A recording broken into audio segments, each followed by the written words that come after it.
নমস্কার, কেমন আছেন সবাই? আমার আরেকটি নতুন ব্লগে আপনাদের সকলকে অনেক অনেক স্বাগত জানাই। আশা করছি আপনারা খুব ভালো আছেন, সুস্থ আছেন। আমরাও ভালো আছি। আজকের দিনটি হচ্ছে শনিবারের দিন, আর সকাল এখন ওই 10:30টার মতন বাজে। আমি তো রান্নাঘরে সেই সকালবেলা থেকেই ঢুকেছি, কারণ 1-1:30টার মধ্যেই দিদিরা বাড়িতে চলেই আসবে।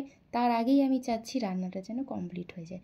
একটু রান্নাগুলো সেরে নিয়ে বসে কথাও তো বলতে পারবো। কেউ ঘরে আসলে তো ওই ওরা বসে থাকবে আর আমি রান্না করবো, এটা কিন্তু ভালো লাগে না। এদিকে সকালবেলা উঠে হচ্ছে বাসমতি চালের ভাত, তারপরে ছোলার ডাল, পাবদা মাছ করেছি সর্ষে আর হচ্ছে পোস্ত বাটা দিয়ে পাবদা মাছ করছিলাম।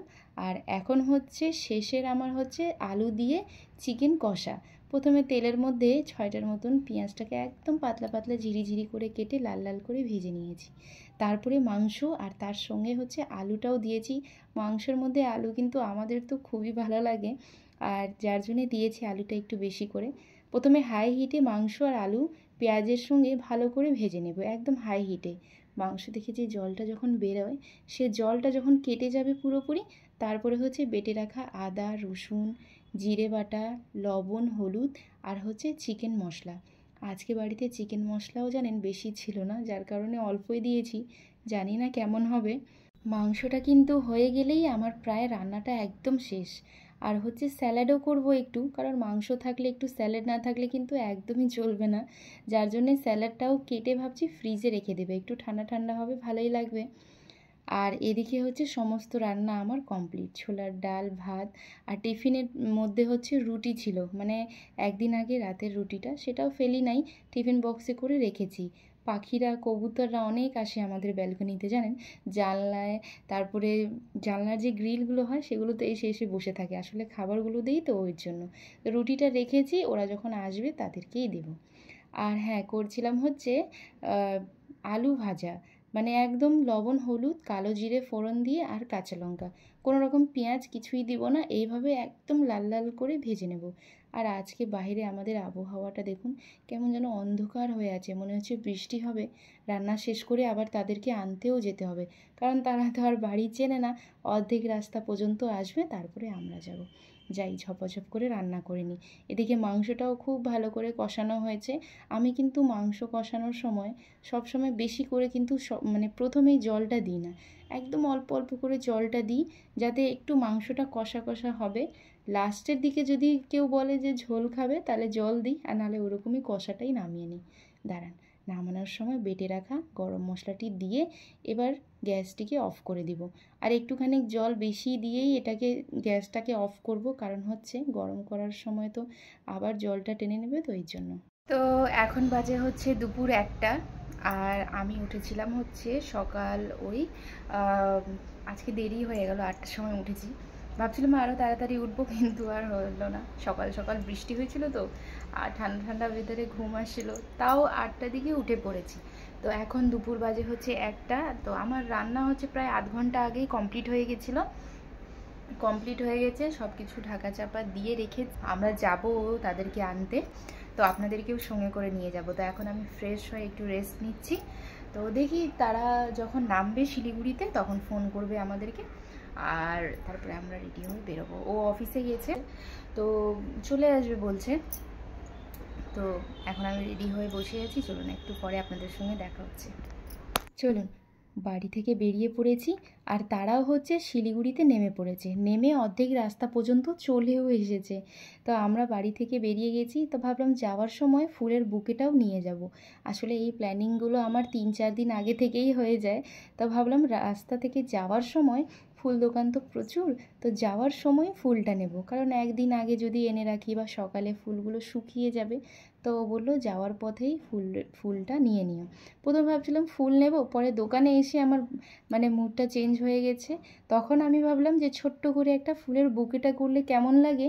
ও বললো যে ভালোই লাগবে, তাহলে ছোট্ট করে 2টো রজনীগন্ধা, আমার হচ্ছে রজনীগন্ধার ফুলের গন্ধটা খুব ভালো লাগে, লাল গোলাপ দিয়েছি, তার সঙ্গে আরেকটি পিঙ্ক কালারের ফ্লাওয়ার আছে ফুলটা, এই ফুলের নামটা আমার জানা নেই। দাদা হচ্ছে সুন্দর করে ছোট্ট একটি বুকে করে দিয়েছে। তো এই বুকেটা নিয়ে যাব, আর ফুল দিয়ে ওয়েলকামটা জানাবো, দেখতেও কিন্তু খুব সুন্দর লাগবে। এই যে দেখুন, আপনারা যারা ফেসবুক থেকে দেখছেন ওনারা তো চিনতে পারবেন, দেবীদি ভাই আসছে আমার বাড়িতে। আর ইউটিউব থেকে যিনারা দেখছেন ওনাদের জন্য বলি, আমাদের সম্পর্ক হচ্ছে মানে পরিচিত আর কি ফেসবুক থেকে। হ্যাঁ, গত 3-4 মাস আগে থেকেই আমার দিদির সঙ্গে কথা হয়েছিল যে দার্জিলিং আসবে। তো ওই গত 3-4 মাস আগে, বেশি হবে, হ্যাঁ হ্যাঁ হ্যাঁ, তো দার্জিলিং যাবে বলছিল, তাই আমি বলছিলাম ঠিক আছে শিলিগুড়ি আসলে দেখা হবে। তো কালকে আপনাদেরকে বললাম না একজন আমাদের ঘরে আসবে দিদি ভাই, কে আসবে সাসপেন্সে ছিল, তো দেবীদি ভাই। তো এই যে ফেসবুক কুইন, খুব ভালো খুব ভালো, খুব ভালো লাগছে আমার। তোমার ভালো লাগছে আমার বাড়িতে? অবশ্যই ভালো লাগছে। আসতে চাচ্ছিল না পরে বলছি না আসো না, ভালো লাগবে, বাড়িতে কেউ আসছে না, আমার খুব ভালো লাগে। আমারও খুব ভালো লাগে, খুব ভালো লাগে বলো। কিন্তু খুব টায়ার্ড আমরা, সবে দার্জিলিং থেকে আসলাম। হ্যাঁ সবে আবার এক্ষুনি খেয়ে বেরিয়ে যাব। আজকে রাতের ট্রেন বলো? হ্যাঁ আজকে রাতে। আজকে একদিন থাকতে পারবে না গো, কারণ দিদির ছেলে বাচ্চা, বড় ছেলের বাচ্চা হবে।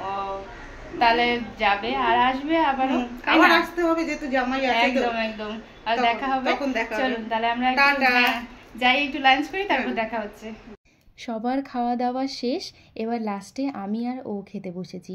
তারা বলছিল যে চলো একসঙ্গে বসেই খাই। আসলে একসঙ্গে বসে খেতে কিন্তু খুবই ভালো লাগে, কিন্তু একই ঝামেলা যে খেতে যদি সবাই বসে পড়ি তাহলে খাবারটা দিবে কে, যার জন্যে আমরা লাস্টে খেলাম। আর খাওয়া দাওয়া করে প্রায় অনেকক্ষণ গল্প করেছি। তারপরে এখনও তারা বেরিয়ে যাবে হচ্ছে একটু আমাদের এখানকার বিধান মার্কেটে, তারপরে সেইখান থেকে ডিরেক্ট চলে যাবে স্টেশনে, একটু বাজারে কেনাকাটা করবে, তো তার জন্য। আমাদের হচ্ছে এখন বাজে ওই 4:30টার মতন। তো দিদিরা চলে গেছে, দিদি আসছিল, দিদির মেয়ে আর দিদির শাশুড়ি। তো আপনাদেরকে তো দেখালামই, খুবই ভালো লাগলো বাড়িতে আসতে চাচ্ছিল না, আমি বলছি না আসো আসো, আমার দেখা করার খুব ইচ্ছে। প্রায় অনেক মাস ধরেই আমাদের কথা হচ্ছিল যে আমরা দেখা করব বলে। এখানে প্রচুর আওয়াজ, এখানে দাঁড়াই। প্রায় অনেক মাস ধরেই কথা হচ্ছিল যে আমরা দেখা করব বলে, কিন্তু হচ্ছিল না। তো এই দিদি আসছে, তো আবার ডিসেম্বর মাসে আসবে, তখন আবার বলছি বাড়িতে আসতে। খুবই ভালো লাগলো। রান্না বান্না করেছি, তবে প্রত্যেকটা রান্নাতে লবণ খুব কম হয়েছে, তারা তো কিছু বলেনি, তবে আমার যেটা মনে হলো সেটা। তো চলে গেছে এখন দিদিরা, এখন যাবে হচ্ছে মার্কেটে। আমাকেও বলছিল তুমি চলো একটু বাজার করি, তা আমি বলছি না থাক, যাবো না, তোমরা ঘুরে আসো। তো তারা ঘুরে ওখান থেকে স্টেশনে চলে যাবে, আমি বাড়িতেই আছি। তো এখন হচ্ছে দিদি ওই মিষ্টিগুলো নিয়ে আসছিল, তো সেগুলো ঢালি। আর রান্নাঘরের অবস্থা তো এই যে খুবই খারাপ, আস্তে ধীরে আমি এগুলো করব। ও বাড়িতেই আছে। তাহলে চলুন আজকের ব্লগটাও আমি এখানেই শেষ করছি। সবাই ভালো থাকবেন, সুস্থ থাকবেন। আমার ব্লগটি কেমন লাগলো কমেন্ট বক্সে অবশ্যই জানাবেন। ভালো লাগলে একটি লাইক কমেন্ট করে পাশে থাকবেন। দেখা হচ্ছে আবারও আপনাদের সঙ্গে নতুন কোনো ব্লগ ভিডিও রেসিপি নিয়ে। প্রচুর গরম লাগছে, সিঁড়ি দিয়ে উঠে উপরে আসলাম, তো যাই একটু ফ্রেশ হই। Thank you, tata.